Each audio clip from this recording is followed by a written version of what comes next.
क्या एलियंस हम इंसानों पर नजर रखे हुए, क्या वो हम इंसानों की आधुनिकता की तरफ बढ़ते एक एक कदम को देख पा रहे हैं? क्या जिन्हें हम भगवान कहते हैं वो यही हायर इंटेलिजेंस एलियन बीइंग्स है जो हमारी हर एक चाल को देख तो पा रहे हैं मगर वो हमारे साथ किसी भी प्रकार का कोई भी इंटरैक्शन या वास्ता नहीं रखना चाहते? ऐसे ही दावे हैं कुछ साइंटिस्ट के द ज़ू हाइपोथेसिस के अनुसार। अब फ्रेंड्स, ये ना कुछ बहुत ही बड़े दावे, आखिर किन सबूतों के आधार पर साइंटिस्ट ऐसे क्लेम कर रहे हैं? कहानी की शुरुआत होती है साल 1950 में, जब न्यूयॉर्क शहर में रात के अंधेरे में अचानक से एक एक करके लोगों के डस्टबिन्स गायब होना शुरू हो जाते हैं। अलग अलग मोहल्लों के लोग इन गुप्त डिसअपीयरेंसेस को लेकर काफी परेशान हो रहे थे और पुलिस को रिपोर्ट करने लगे। और बाय द वे, ये एक सच्ची घटना है, सो आगे तक सुनना। अब उसी दौरान दूसरी तरफ कुछ लोग रात के काले आसमान में यूएफओ जैसे ऑब्जेक्ट्स के दिखने के भी क्लेम्स रिपोर्ट करने लगे। यही लोग फिर न्यूज मीडिया में आकर अपने इन्हीं एक्सपीरियंसेस को पब्लिकली शेयर करने लगे कि उन्होंने क्या देखा और कैसे उन्होंने जो देखा उस चीज ने उन्हें घबराहट सी महसूस कराई। I saw this huge boomerang-shaped craft flying towards me. I just started crying. It was in the middle of the night, and I just remember waking up. I just saw this large head hovering over top of me. The Air Force has recently made public an archive of UFO reports and investigations. Is Earth really the only planet with life, or is something else out there?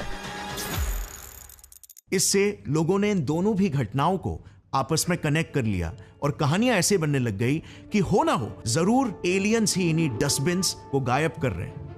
Yes, I am serious. ये narrative इतना popular हो गया था कि the New Yorker magazine में इसी को लेकर एक फेमस ड्राइंग भी पब्लिश हुई जिसमें एलियंस रात के अंधेरे में पृथ्वी से डस्टबिन्स उठाकर भाग रहे हैं। अब उसी समय अमेरिका के लॉस एलमोस में उस दौर के कुछ जीनियस साइंटिस्ट साथ में बैठकर लंच कर रहे थे और एज यूजुअल ब्रह्मांड भर के मुद्दों पर चर्चा कर रहे थे। और तभी उनमें से एक जौहरी की नजर इसी हीरे जैसी ड्राइंग पर पड़ी जिसने एकदम से उनके दिमाग में एक ऐसा सवाल खड़ा कर दिया जिसके जवाब को ढूंढने के लिए आने वाले कई दशकों तक टॉप जीनियस साइंटिस्ट अपनी नींदें गवाएंगे। ये साइंटिस्ट और कोई नहीं बल्कि अमेरिका के मैनहट्टन प्रोजेक्ट, जिसके तहत दुनिया का पहला न्यूक्लियर बॉम्ब बना था,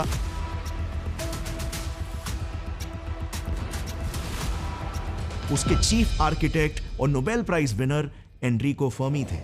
और उन्हें उस दिन जो सिंपल सा सवाल आया था वो था कि अगर हमारा यूनिवर्स 13.8 बिलियन साल पुराना है और यहां पर अरबों खरबों स्टार्स और प्लैनेट्स मौजूद है, तो मैथमेटिकली और इवन कॉमन सेंस वाइज हमारे जैसे जीवित और इंटेलिजेंट लाइफ यूनिवर्स में भरी पड़ी होनी चाहिए। एलियंस का होना सिर्फ पॉसिबल ही नहीं बल्कि कॉमन होना चाहिए। और इसी पर फर्मी ने अपना सबसे आइकॉनिक क्वेश्चन पूछा कि तो फिर कहां है ये सभी एलियंस? हमें कोई दिखता क्यों नहीं है भाई? और ये एक्चुअली में एक बहुत ही ब्रिलियंट क्वेश्चन था, क्योंकि जस्ट थिंक अबाउट इट, हम लाइफ को स्पेशल समझते हैं, हम खुद को स्पेशल समझते हैं, बट जिन अंशों यानी कि एलिमेंट से हम बने हुए हैं वही एलिमेंट्स यूनिवर्स में स्पेशल या रेयर भी है क्या? I mean, जब हम लाइफ की बात करते हैं तो हम डीएनए की बात करते हैं जिसे हम एक ऐसा स्पेशल मॉलिक्यूल समझते हैं जो अपने जैसे कॉपीज बना सकता है, जिससे जिंदगी का सिलसिला पृथ्वी पर चलते रहता है। और डीएनए बना ही है इन 5 बेसिक एलिमेंट से: कार्बन, ऑक्सीजन, हाइड्रोजन, फास्फोरस और नाइट्रोजन। अब ये 5 खास एलिमेंट्स कितने रेयर है, जरा इसे स्टेबल से समझते हैं। ये है हमारे सोलर सिस्टम में मौजूद टॉप 5 एलिमेंट्स जो सबसे ज्यादा मात्रा में मौजूद है: हाइड्रोजन, हीलियम, ऑक्सीजन, कार्बन और नाइट्रोजन। और ये है वो 5 एलिमेंट्स जो हमारी गैलेक्सी मिल्की वे गैलेक्सी में सबसे ज्यादा मात्रा में मौजूद है। और ये है वो एलिमेंट्स जो हमारे यूनिवर्स में सबसे ज्यादा मात्रा में मौजूद है। लिटरली आप देख सकते हो हमारे वो अंश जिन्होंने हमें बनाया है, टर्न्स आउट वो तो ब्रह्मांड भर में सबसे कॉमनली और सबसे भारी मात्रा में अवेलेबल है। इवन हमारी पृथ्वी भी कोई स्पेशल नहीं है, इसमें भी वही कॉमन एलिमेंट्स लगभग उसी मात्रा में अवेलेबल है जो यूनिवर्स में हर जगह पर ऑन एन एवरेज मौजूद है। अब yes, I know, may be आप कहोगे कि बट पृथ्वी तो सूरज से एकदम परफेक्ट डिस्टेंस पर है, जिसे गोल्डीलॉक्स जोन कहते हैं, जो लाइफ के जन्म के लिए आवश्यक है। क्या ये स्पेशल नहीं है? सो वेल, इसमें क्या स्पेशल है? नासा के केपलर स्पेस टेलीस्कोप और दूसरे मिशन से आज हमें यह पता चलता है कि हर 5 में से एटलीस्ट एक स्टार ऐसा है जिसका एक प्लैनेट हमारे पृथ्वी की ही तरह एकदम गोल्डीलॉक्स जोन में है, यानी कि वहां पर life as we know it के पलने के चांसेस हैं। अब जरा इस चीज को कंसिडर करना, दिमाग घुमा देगा ये आपका। हमारा ब्रह्मांड एटलीस्ट 13.8 बिलियन साल पुराना है, सिर्फ हमारे ही गैलेक्सी में 40 बिलियन यानी कि 400 करोड़ सितारे हैं और सिर्फ हमारे ही ऑब्जर्वेबल यूनिवर्स में 2 ट्रिलियन हमारे मिल्की वे जैसे गैलेक्सीज हैं। यानी कि अगर बेसिक मल्टीप्लिकेशन करें तो 2 ट्रिलियन इंटू 40 बिलियन आ जाता है 80 सेक्सटिलियन, यानी कि ये नंबर 8 के आगे 22 zeros। अब इसमें टाइम डिमेंशन को भी ऐड करते हैं जो है 13.8 बिलियन ईयर्स, जितने समय से ब्रह्मांड यहां पर मौजूद है। सो अब मेरा सिंपल सा सवाल आपसे यह है कि इतने सारे सितारों में इतने लंबे अरसे से, और वो भी एक ऐसे ब्रह्मांड में जहां पर हम जैसे लाइफ के रॉ मटेरियल्स एकदम कॉमन है, क्या हम ही इतने स्पेशल है कि हम इकलौते इंटेलिजेंट जीव होंगे? अब इस पर भी गौर करना, यह भी आपका दिमाग घुमा देने वाला है।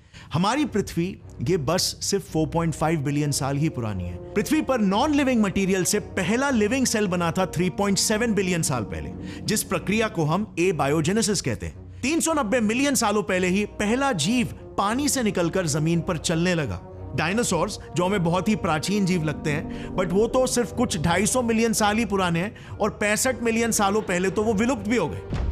और हम इंसान तो बस सिर्फ 3 लाख साल पहले इस पृथ्वी पर जन्मे। कुछ 10 से 12 हजार सालों पहले तो हमने खेती बाड़ी करना शुरू किया। 200 सालों पहले ही हमने पहला कंप्यूटर और इंजन बनाया, और आज हम जुपिटर के चांद यूरोपा में रोबोट्स भेज रहे हैं जो उसकी 15 किलोमीटर मोटी बर्फ की परत को चीरते हुए उसके गहरे समुद्र में एलियन लाइफ की खोज करेगा। ये पूरा मिशन जो अभी जस्ट 8 अक्टूबर को लॉन्च होने वाला है, बाय द वे उसके ऊपर ऑलरेडी मैंने एक डिटेल वीडियो बना भी रखा है जिसे आप बाद में आराम से देख सकते हो।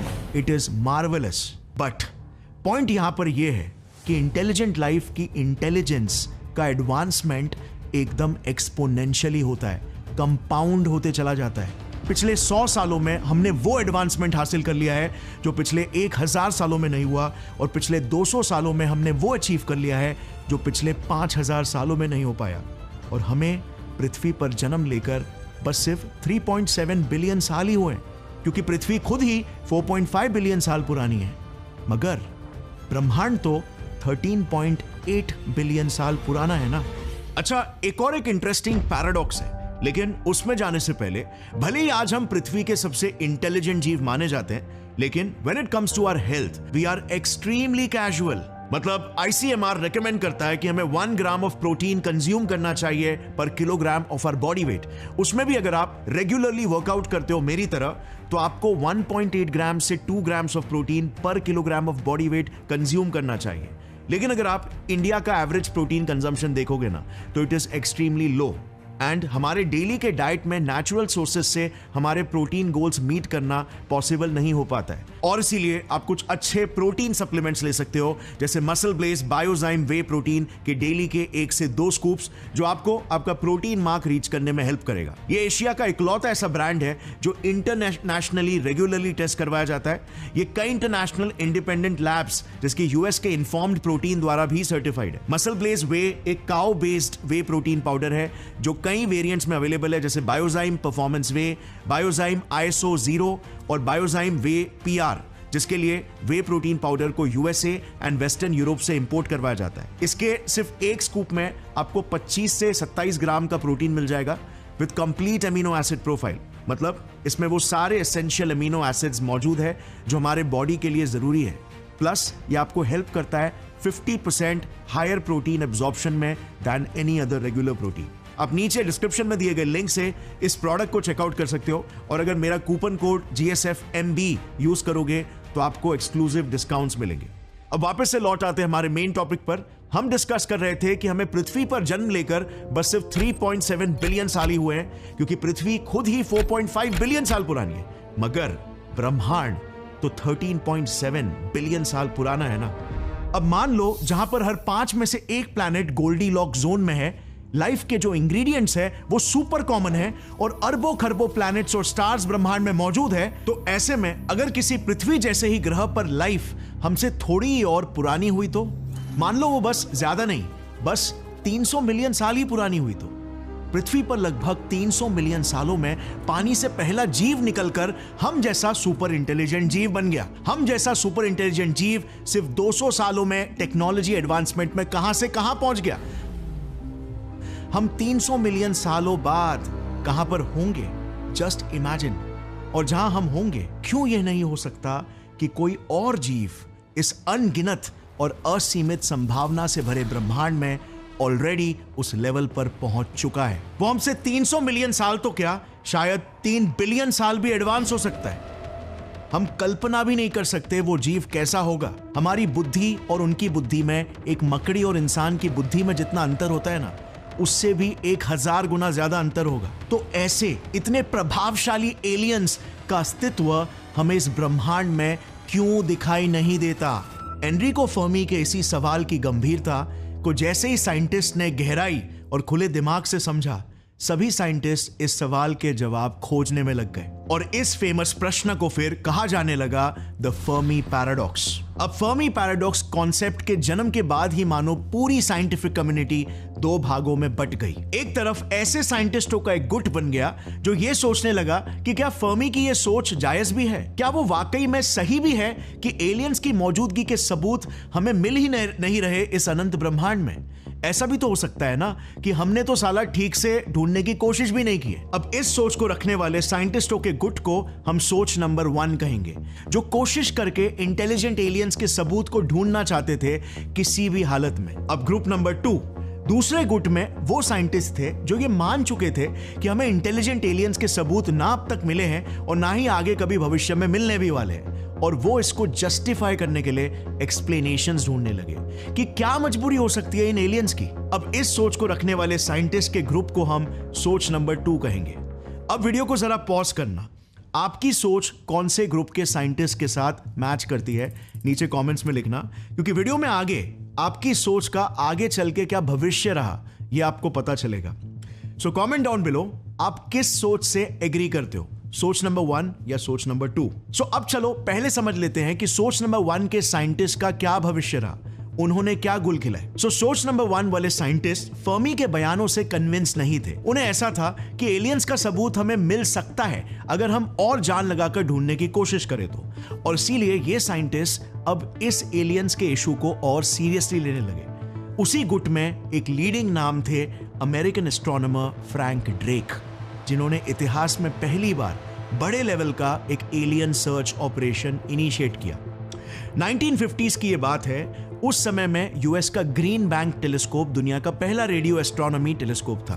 फ्रैंक ड्रेक ने इसी टेलीस्कोप को पहली बार यूज किया ब्रह्मांड से आते हुए अनयूजुअल रेडियो वेव्स को सुनने के लिए, ताकि अगर कोई एलियन लाइफ हमसे कुछ कहना चाह रही हो तो उनकी पुकार को सुना जा सकता है। अब यहां पर स्पेसिफिकली रेडियो वेव्स को ही क्यों चुना गया एलियंस की आवाज सुनने के लिए?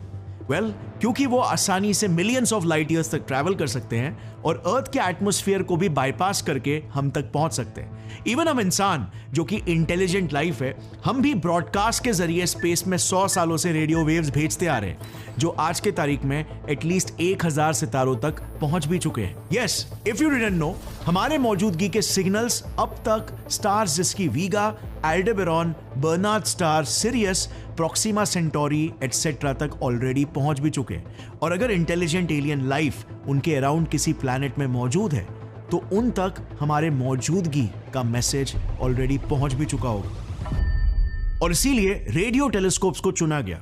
बट फ्रैंक ड्रेक क्योंकि अकेले थे, इसीलिए प्रोग्रेस काफी स्लो हो रहा था। हमें जरूरत थी और काबिल ब्रेन्स की एकजुट होकर एक ही दिशा में काम करने की, ताकि तेजी से प्रोग्रेस हो सके।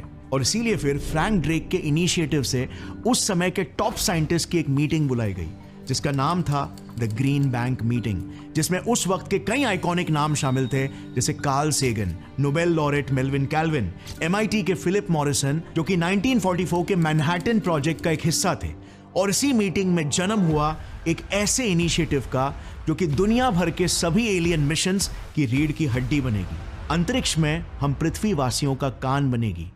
उस इनिशिएटिव का नाम था search for extra terrestrial intelligence या सेटी, जो ग्लोबली एक सीरियस साइंटिफिक एफर्ट था इंटेलिजेंट एलियन लाइफ की तलाश में। उसके बाद से इंटेलिजेंट एलियन लाइफ को ढूंढने के लिए कई सारे मिशंस लॉन्च किए गए सेटी द्वारा, कुछ इंडिपेंडेंटली प्राइवेट इन्वेस्टर्स के फंडिंग के साथ, कुछ सेटी के दूसरे ऑर्गेनाइजेशंस और रेडियो टेलीस्कोप्स के कोलैबोरेशन में, और कुछ नासा के साथ। सो अब सेटी के मिशंस ने क्या एफर्ट्स लिए और कितनी तरक्की की? क्या हम एलियंस को फाइनली सुन भी पाए क्या? वेल 1977 में सेटी के ही एफर्ट से हमें एक बहुत ही मिस्टीरियस मैसेज सुनने को मिला, जो इतिहास में एक ही बार सुनने मिला था, जैसे शायद से कोई इंटेलिजेंट एलियन हम तक कोई मैसेज पहुंचाने की कोशिश कर रही हो, और वो किसी भी और सिग्नल से काफी विचित्र था।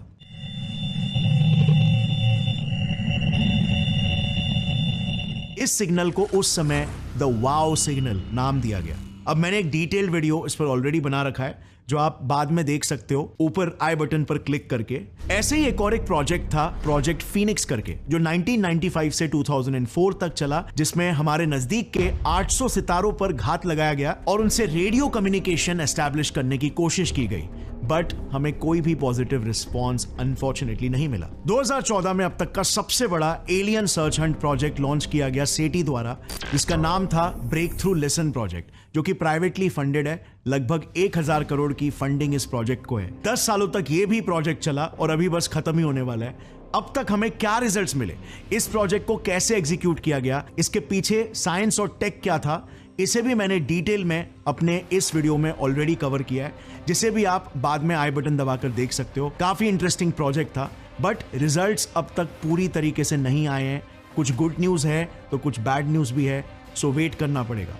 इसके अलावा सेटी ने नासा के साथ कोलैब करके नासा के कई मिशंस में एलियन सर्च ऑपरेशंस के मॉड्यूल्स इंस्टॉल करवाए हैं, ताकि नासा के हेवीली फंडेड मिशंस के साथ वो अपना भी एजेंडा पूरा कर सके। जैसे सितंबर 1977 में नासा के वॉयेजर 1 मिशन में तो हमने एलियंस को गोल्डन रिकॉर्ड ही भेज दिया था, जिसमें 108 स्पेशल इमेजेस के साथ साथ 55 लैंग्वेजेस में हेलो और ग्रीटिंग्स के मैसेजेस रिकॉर्डेड भेजे थे। अब गोल्डन रिकॉर्ड में एग्जैक्टली वो कौन से 108 इमेजेस थे और क्यों उन्हें चुना गया था, ये भी ऑलरेडी मैंने एक वीडियो में इन डिटेल कवर किया है, जिसे भी आप आई बटन दबाकर देख सकते हो। यहां पर उस वीडियो का स्क्रीनशॉट आ जाएगा। अब इसके अलावा सेटी ने अब तक कई बार कर लिए हैं नासा के केपलर और जेम्स वेब स्पेस टेलीस्कोप के साथ कोलैबोरेशंस, नासा के मार्स और मून मिशंस के साथ collaborations, but all in all सोच नंबर 1 के साइंटिस्ट को अब तक एलियन सिग्नल्स के ठोस सबूत की अगर बात करें तो उन्हें ऐसे पक्के प्रमाण अब तक नहीं मिले, बट कोशिश अभी भी जारी है।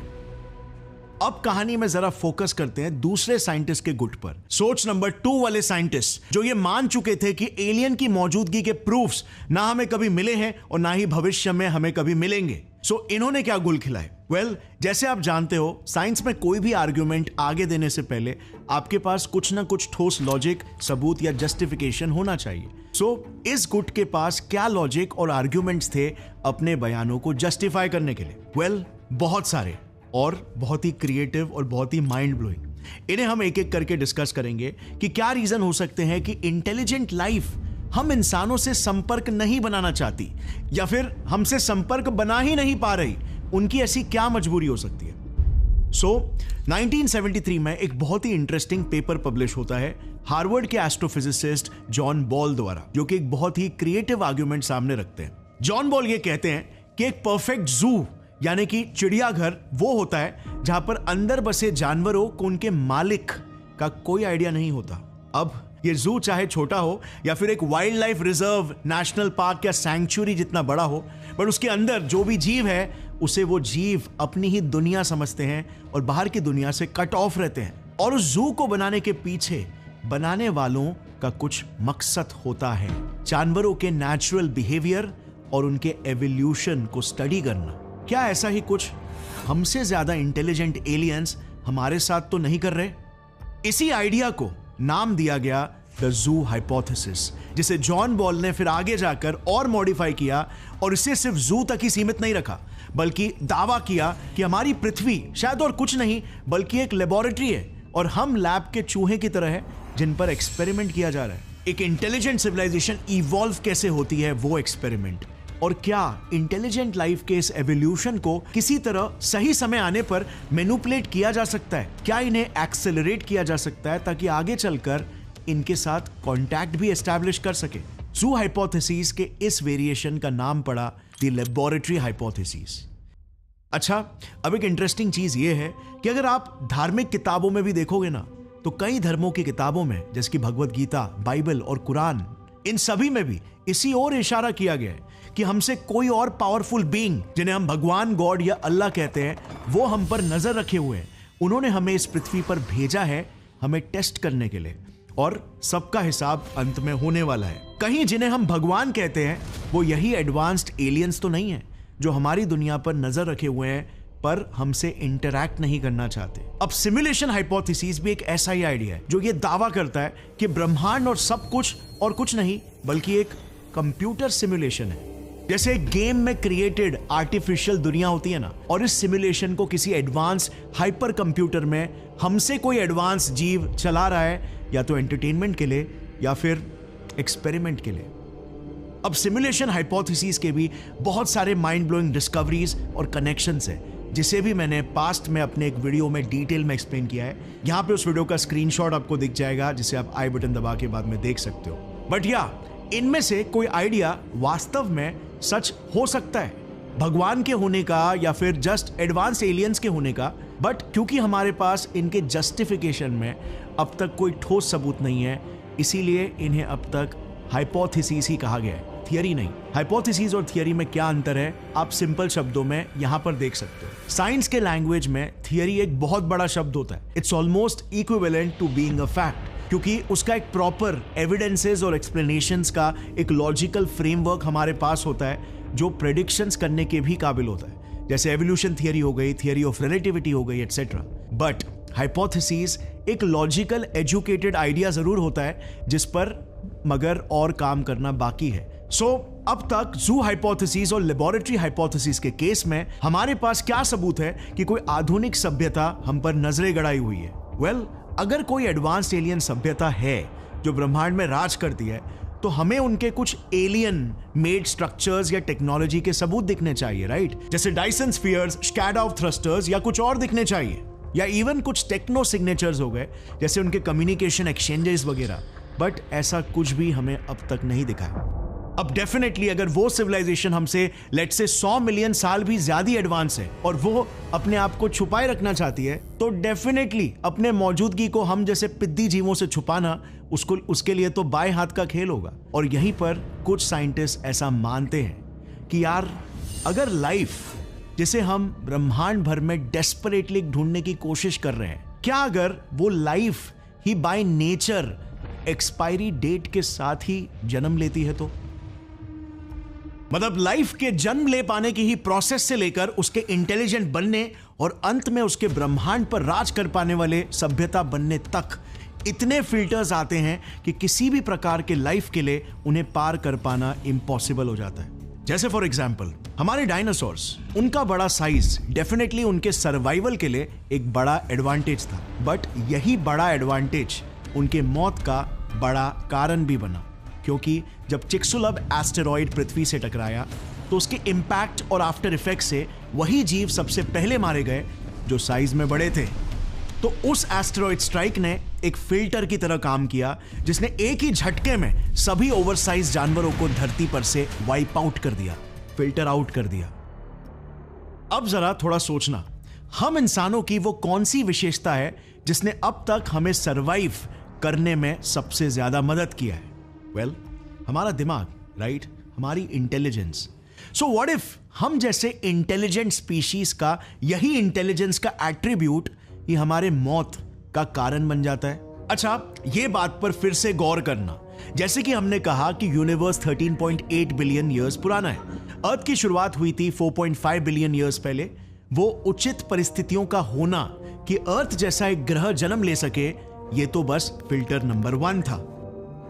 अब अगर अर्थ नहीं बनता या वो कभी स्टेबल नहीं हो पाता, जिस वजह से उस पर वाटर लिक्विड फॉर्म में नहीं रह पाती, तो कभी भी लाइफ शुरू ही नहीं हो पाती, क्योंकि मोस्ट ऑफ द प्लैनेट्स अर्थ की तरह बन ही नहीं पाते और शुरुआत में ही फिल्टर आउट हो जाते। ठीक वैसे ही पहले इनऑर्गेनिक मॉलिक्यूल्स का एक साथ जुड़कर बायोमॉलिक्यूल या ऑर्गेनिक मॉलिक्यूल बनना, जिसे एबायोजेनेसिस कहते हैं, भी एक ग्रेट फिल्टर है, फिल्टर नंबर 2। फिर लाइफ का यूनिसेलुलर से मल्टीसेलुलर बनना, यह फिल्टर नंबर 3 है। लाइफ का समुद्र से बाहर धरती पर सरवाइव कर पाने के लिए इवॉल्व हो पाना, यह फिल्टर नंबर 4 है। लाइफ का इंटेलिजेंस इवॉल्व करना, फिल्टर नंबर 5। अब ये तो मैंने बस कुछ गिने चुने फिल्टर्स सिर्फ एग्जाम्पल के लिए आपको बताएं, बट ऐसे हजारों फिल्टर्स हो सकते हैं जिनके थ्रू सभी लाइफ फॉर्म्स को गुजरना पड़ता है सिर्फ इंटेलिजेंट बनने तक, और फिर आगे भी कई और हजारों फिल्टर्स आना बाकी है जो इस चीज को डिसाइड करेंगे कि वो intelligent life millions of years तक तरक्की करके ब्रह्मांड भर में फैल पाती है या खुद ही अपने मौत का कारण बन जाती है। इंटेलिजेंट लाइफ खुद को ही चाहते हुए या ना चाहते हुए भी खत्म करने में कितनी सक्षम है, इसकी एक झलक तो हमें वर्ल्ड वॉर्स ने ही दिखा दिया है। वर्ल्ड वॉर 1 ने करीब 1 करोड़ जानें ली थी, जिस समय में टेक्नोलॉजी इतनी भी एडवांस नहीं थी। वर्ल्ड वॉर 2 ने फिर, क्योंकि टेक्नोलॉजी थोड़ी और एडवांस हो चुकी थी, उससे 6 से 8 गुना और ज्यादा जानें ली और तबाही मचाई। जस्ट थिंक अबाउट इट, 6 से 8 करोड़ जानें चली गई, जो उस वक्त में पूरे वर्ल्ड पॉपुलेशन का 3% था। क्या वर्ल्ड वॉर 3 अगर आगे होता है, वो और आधुनिक टेक्नोलॉजी के चलते इससे भी खतरनाक मौत का मंजर नहीं फैलाएगा? आज हमारे पास हाइड्रोजन बॉम्ब्स है, जो हिरोशिमा में जो बॉम्ब ब्लास्ट हुआ था उससे 2000 से 3500 गुना ज्यादा पावरफुल है। केमिकल वेपन्स है, बायोलॉजिकल वेपन्स है, जो ग्लोबल पैंडेमिक्स कॉज कर सकते हैं। फिर दूसरी ओर हमें आर्टिफिशियल इंटेलिजेंस और क्वांटम कंप्यूटर्स का खतरा है। ये कहीं इंसानियत का फुल फैक्ट्री रीसेट ना कर दे। सो क्या यही वो बीमारी है जो हर इंटेलिजेंट लाइफ अपने साथ लेकर जन्म लेती है? खुद के ही आधुनिकता से खुद की ही सभ्यता के अंत का कारण बनना। और ये तो फिर भी हमने सिर्फ डायरेक्ट ह्यूमन इन्वॉल्वमेंट की बात की है। फिर प्रकृति जिसने हमें जन्म दिया है, शायद वो ही एक समय बाद इंटेलिजेंट लाइफ के मौत का कारण भी बनती है। आज आधुनिकता के चलते पृथ्वी का तापमान हर 10 सालों में 0.11 डिग्री फ़ारेनहाइट से बढ़ते चला जा रहा है। हमारे नॉर्थ और साउथ पोल्स की बर्फ मेल्ट हो रही है, कई टापू डूब रहे हैं और इवन कई शहर जैसे जकार्ता, बैंकॉक, टोक्यो में भी ये देखने को मिल रहा है।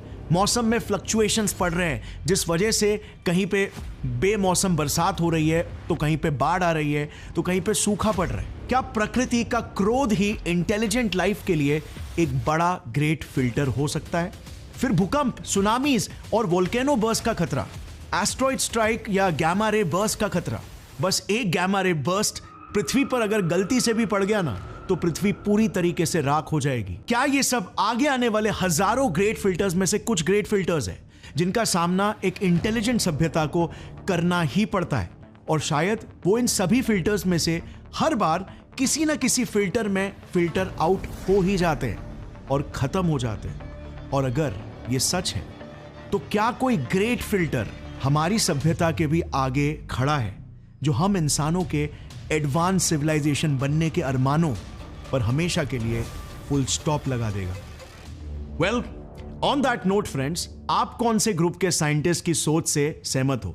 सोच नंबर 1 या सोच नंबर 2? देखो, सच्चाई ना दोनों में से कुछ भी हो सकता है। अब तक तो फर्मी पैराडॉक्स के एक्सप्लेनेशंस में से, उसके सॉल्यूशंस में से हमने सिर्फ 3 या 4 ही डिस्कस किए। ऐसे हजारों एक्सप्लेनेशंस और सॉल्यूशंस हो सकते हैं जिस पे हजारों किस्म की सोच और बिलीफ्स रखने वाले साइंटिस्ट कन्विक्शन और कमिटमेंट के साथ काम कर रहे हैं, और तब जाकर इनमें से किसी एक साइंटिस्ट की सोच अंत में सही प्रूव हो जाती है और अचीवमेंट उसके हाथ लग जाता है।